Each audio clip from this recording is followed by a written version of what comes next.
Hello বন্ধুরা, আমি কালকের ভিডিও নিয়ে তোমাদের কাছে আবার চলে এসেছি। দেখো, সকালে ঘুম থেকে উঠে আগে প্রণাম করলাম ঠাকুরকে। তারপর আমি ঠাকুর ঘর করার আগে না আমি একটু চা খাই, বুঝলাম চায়ের খুব নেশা। তো যাই হোক, তো ঠাকুর ঘরটা করতে একটু টাইম লাগে।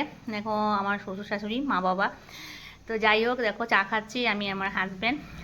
আমি তো মনে করো উঠে একটু ফ্রেশ হবে, তারপর ও কলেজ যাবে, তারপর পুজো করলাম। মানে একটু ঠাকুর ঘর করতে টাইম লাগে, তোমাদের কাছে বললাম না। মানে ঠাকুরঘরটা আমাদের অনেক বড় সড়ো, মানে আমাদের এই ঠাকুরঘরে তোমার দুর্গা পূজার তারপরে শিবের মানে ভোগ রান্না করা হয়, বুঝতে পারছো।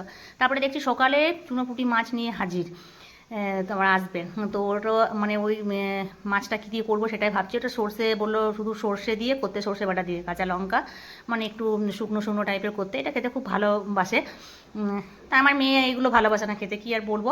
তো মেয়ে যেটা খাবার সেটাই খাবে, ওই জন্য ওই আলু সেদ্ধ মাখলাম। তো যাই হোক, আরও একটা পাউরুটির টোস্ট একটা বানালো, সেটা ও টিফিন নিয়ে যাবে। কাল আমার শরীরটা একটু খারাপ ছিল, মাঝে মাঝেই শরীর খারাপ হয়, যাই হোক ওর মধ্যেই আছি।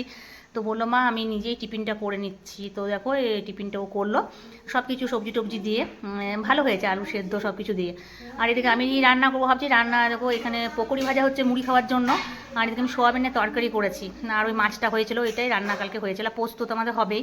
যাই হোক, তারপর আমি ওই ফাঁকে একটু বাড়ি গেছিলাম, মানে বাগান বাড়িতে এত পেয়ারা হয়েছে কি বলবো তোমাদের। তো পেয়ারাগুলো পাড়ার জন্য বলছিলাম, কেউ ছিল না। তো ওইগুলো জন্য মাটিগুলো স্যাঁতস্যাঁতে দেখো, মানে গাছে উঠতে দিতেও তো মানুষকে ভয়। তো যাই হোক দেখো, সকালটা কোনো রকমে কাটলো। তারপরে দেখছি মানে 4টা সাড়ে 4টা নাগাদ বিশাল বৃষ্টি। এত বৃষ্টি কি বলবো, মানে বৃষ্টি তো সব জায়গায় হচ্ছে, তোমাদেরও আছে।